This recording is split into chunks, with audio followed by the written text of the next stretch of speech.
tous et bienvenue dans Chine France le journal, votre émission quotidienne d'information sur la Chine en français sur Mandarin TV. Sans transition, voici les titres de l'actualité. Le coronavirus aurait infecté le premier être humain en Chine au milieu de l'automne 2019. C'est ce qu'affirment deux universités américaines après une étude. Près de 75 millions de doses de vaccins contre le Covid-19 administrées en Chine. La campagne vaccinale s'accélère dans le pays. Xi Jinping salue le peuple colombien dans un discours en vidéo. Le président se félicite de l'entraide entre les deux pays durant la pandémie.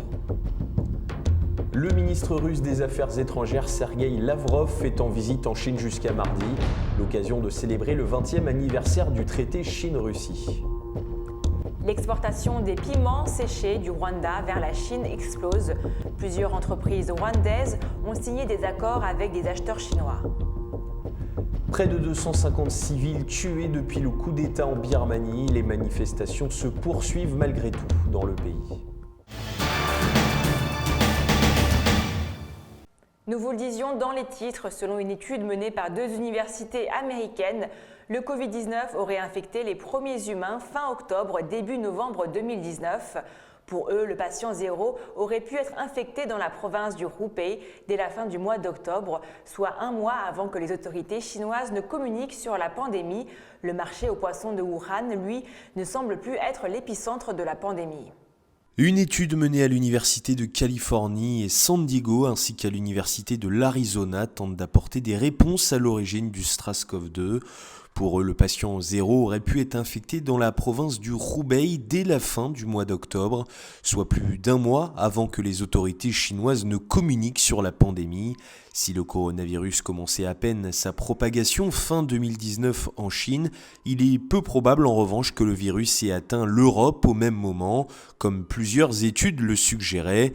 Les auteurs écrivent dans leur article que nos résultats suggèrent que les preuves PCR de la présence du SARS-CoV-2 dans les eaux usées en dehors de la Chine avant novembre 2019 ne sont probablement pas valides et les conclusions d'une propagation internationale du virus entre mi-novembre et début décembre doivent être considérées avec scepticisme du fait que nos résultats suggèrent que moins de 20 personnes étaient infectées à ce moment-là. Pour répondre à la question depuis quand le SARS-CoV-2 se transmet-il entre êtres humains, ils ont effectué une datation moléculaire phylogénétique qui permet d'estimer la date d'apparition de l'ancêtre commun le plus récent de la souche du SARS-CoV-2, responsable de la pandémie en Chine.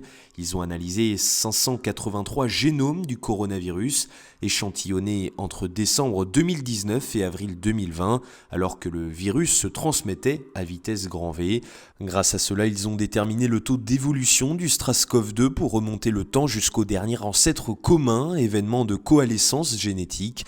Selon eux, cet ancêtre commun de la souche pandémique est apparu entre le 17 novembre et le 20 décembre 2020, ce qui signifie que les premiers cas étaient dus à des lignées de SARS-CoV-2 aujourd'hui disparues. Et toujours dans l'actualité Covid, la Chine a vacciné près de 75 millions de personnes selon le porte-parole de la Commission nationale de la santé.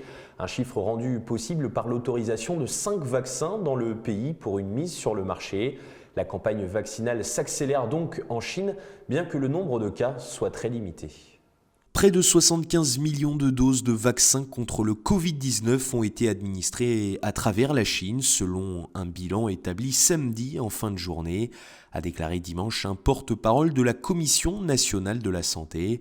Dans l'ensemble, la réponse au Covid-19 en Chine a été menée sans accroc, a indiqué le porte-parole Mi Feng lors d'une conférence de presse du groupe de travail interinstitutionnel du Conseil des affaires d'État pour la réponse au Covid-19.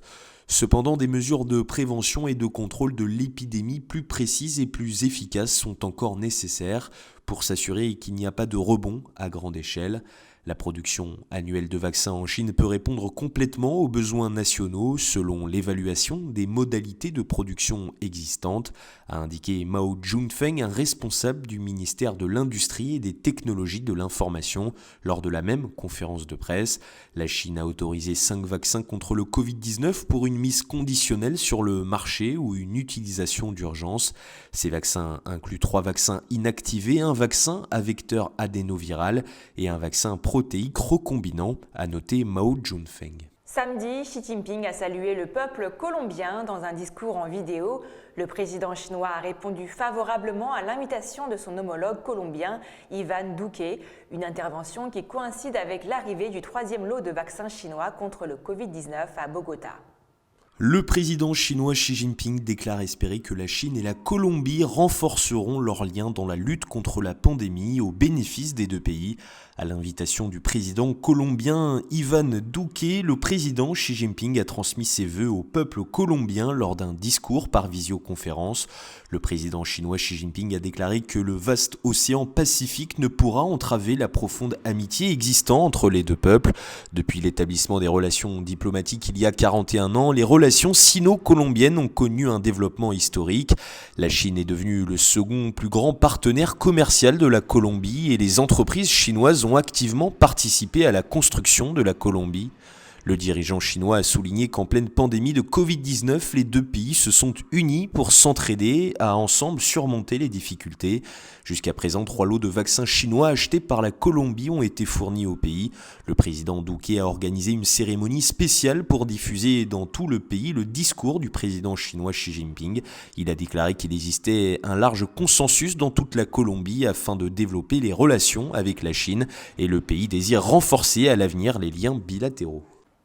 Un autre pays se réjouit de ses bonnes relations avec la Chine, il s'agit de la Russie. En effet, le ministre russe des Affaires étrangères, Sergueï Lavrov, est actuellement en Chine. Selon lui, les relations entre les deux pays sont à leur apogée.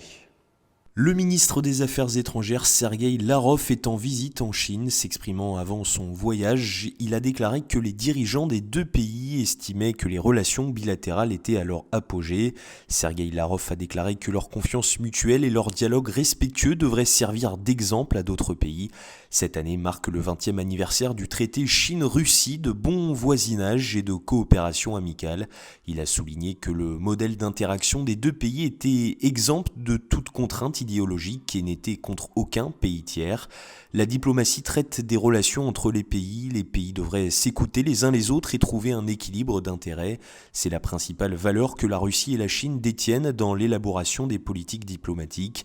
Les politiques occidentales vont à l'encontre de la tendance de l'histoire et le cours de l'histoire ne peut pas être arrêté, a déclaré Sergueï Lavrov. La semaine dernière, un nouveau protocole a été signé entre la Chine et le Rwanda. Ce dernier est lié à l'exportation de piments séchés. La Chine concentre en effet la plus grande population de consommateurs d'aliments épicés dans le monde, particulièrement dans la province du Hunan où il est le plus populaire. Un protocole lié à l'exportation des piments séchés du Rwanda vers la Chine a été signé le 11 mars, ce qui témoigne encore des bonnes relations entre les pays fondées sur la confiance mutuelle et la coopération gagnant-gagnant, a déclaré James Kamio, ambassadeur du Rwanda en Chine. Un certain nombre d'entreprises rwandaises ont signé des accords avec des acheteurs chinois. La Chine concentre la plus grande population de consommateurs d'aliments épicés dans le monde. Plus de 500 millions de personnes mangent des aliments épicés chaque jour. La province du Hunan est l'un des endroits où il est le plus populaire. Lors de la première exposition économique et commerciale Chine-Afrique en juin 2019, des entreprises du Hunan ont signé des accords commerciaux relatifs aux importations de piments séchés en provenance de fournisseurs rwandais, mais ces produits n'avaient pas accès au marché chinois à l'époque. Après l'exposition, le département du commerce du Hunan a intensifié ses recherches sur le marché des piments déshydratés en Chine et a découvert que la qualité des piments rwandais répondait aux exigences du marché chinois, ce qui a accéléré la signature du protocole le 11 mars. Hunan prévoit de construire une chaîne industrielle pour les piments séchés en Afrique. En août, la province avait déjà commencé à construire un centre de distribution et de commerce pour les produits africains, incluant le café, les noix de cajou, les piments séchés, la flore, le caoutchouc et le bois. Autre importation vers la Chine, des bourbons cette fois. Ces insectes très présents en Belgique ont été livrés par milliers à Qingdao, dans la province du Shandong, il y a quelques jours. Alors qu'ils subissent 30 jours de quarantaine douanière, ces bourbons pourraient polliniser 300 hectares de culture de serre, incluant les tomates, les fraises et les myrtilles. On s'attend à ce que 3000 bourbons de reines de Belgique arrivés à Qingdao, province du Shandong, il y a quelques jours, donnent un coup de pouce aux cultures en serre dans le nord de la Chine, alors que les labours printaniers battent leur plein à travers le pays. Les insectes subissent maintenant 30 jours de quarantaine douanière. Une fois cette dernière achevée, ils devraient former près de 3000 essaims de bourbon, ce qui pourrait polliniser 300 hectares de culture en serre, incluant les tomates, les fraises et les myrtilles. Le marché a connu une augmentation de la demande de bourbon importé ces dernières années, car l'efficacité de la pollinisation des essaims est généralement 5 à 10 fois plus rapide que celle des abeilles melfillères, a déclaré Wei Hongqiang, directeur des ventes chez BioBest China, une société de biotechnologie. Cette société s'est spécialisée dans l'importation de bourbon Rennes et est basée à Shuguang, dans le Shandong, connu comme la principale région de production du pays. BioBest, dont le siège social est situé à Westerlo, en Belgique, a 30 ans d'expertise dans la commercialisation de bourbon. Wei a déclaré que son entreprise importe les bourbons Rennes en Belgique depuis 2014 et que l'entreprise a connu une croissance moyenne de 40 à 50% par an. Les clients sont principalement des fermes dans les provinces du Shandong, du Liaoning et du Hebei, ainsi qu'à Beijing et Tianjin, et comprennent de grands projets agricoles tels que des serres de haute technologie et de grands producteurs de myrtilles dans la province du Hunan. Zhang Xingguo, un agriculteur de Dongjiang dans le Shandong qui cultive des tomates il y a 5 ans, a commencé à utiliser des bourbons pour la pollinisation au lieu du traitement hormonal traditionnel. Avec l'aide des bourbons, je peux produire plus de tomates qu'avant, d'une grande richesse gustative et d'une belle forme. Elles sont plus faciles à vendre à un bon prix, a déclaré Zhang Xiguo. Wei a dit qu'il est important de voir l'expansion de son activité dans les années à venir, car la Chine encourage des solutions technologiques permettant une agriculture respectueuse de l'environnement. Une ligne de fret aérienne devrait être lancée entre Haikou et Paris. L'objectif, assurer le transport international de marchandises de son port de libre-échange au moins 2 fois par semaine. Le premier vol est prévu pour le 27 mars. La province tropicale méridionale chinoise du Henan lancera bientôt une ligne aérienne de fret Haikou-Paris pour assurer le transport international de marchandises de son port de libre-échange. HNA Cargo Co, la filiale de transport de fret du groupe HNA, basée à Henan, a signé mercredi l'accord sur le service régulier de fret aérien dans la capitale provinciale Haikou, avec Dynamic Parcel Distribution, une filiale de Géopost détenue par la société française La Poste. En vertu de l'accord, un Boeing 787-900 fera des allers-retours entre Haikou et Paris 2 fois par semaine, le premier vol étant prévu pour le 27 mars. Les deux sociétés se sont engagées à approfondir leur coopération en matière de services de fret aérien intercontinental pour les produits hors taxes et de logistique transfrontalière du commerce électronique. La Chine a publié le 1er juin dernier un plan directeur pour le port de libre-échange de Henan, dans le but de faire de la province un port de libre-échange de haut niveau et influent à l'échelle mondiale d'ici le milieu du siècle. En Birmanie, la situation est toujours explosive. 250 manifestants ont perdu la vie depuis le 1er février et l'arrestation d'Aung San Suu Kyi. Pourtant, cela n'arrête pas la résistance. Des manifestations ont eu lieu de jour comme de nuit. Les précisions sur la situation dans le pays dans ce sujet. Sauver notre leader Aung San Suu Kyi, voilà ce que l'on pouvait lire sur les banderoles de milliers de manifestants dimanche à Mandalay dans le centre du pays. Des rassemblements auxquels participent notamment médecins et infirmières qui ont défilé en blouse blanche. En effet, plusieurs regroupements ont été organisés dans l'extrême nord et le centre du pays ce week-end malgré la forte répression de la junte militaire qui a fait 250 morts depuis le coup d'État du 1er février dernier. L'économie est à l'arrêt dans de nombreux secteurs. Enseignants, employés de banques ou de chemins de fer, tous sont en grève et dénoncent le régime militaire. Si les manifestants sont moins nombreux ces derniers temps, par peur des représailles, certains Birmans ne veulent rien lâcher et ont décidé d'en découdre.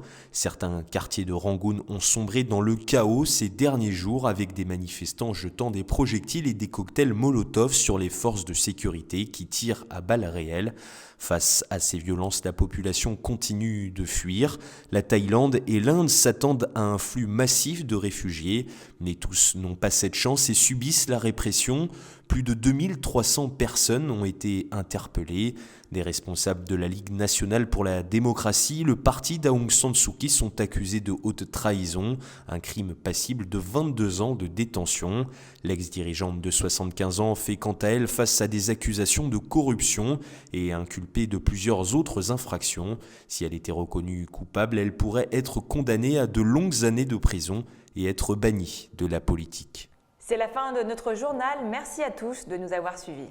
Et n'oubliez pas de vous abonner à notre chaîne YouTube et de cliquer en bas à droite de notre vidéo sur la petite cloche pour ne rien rater des dernières vidéos de Mandarin TV. Très belle journée ou très belle soirée sur Mandarin TV.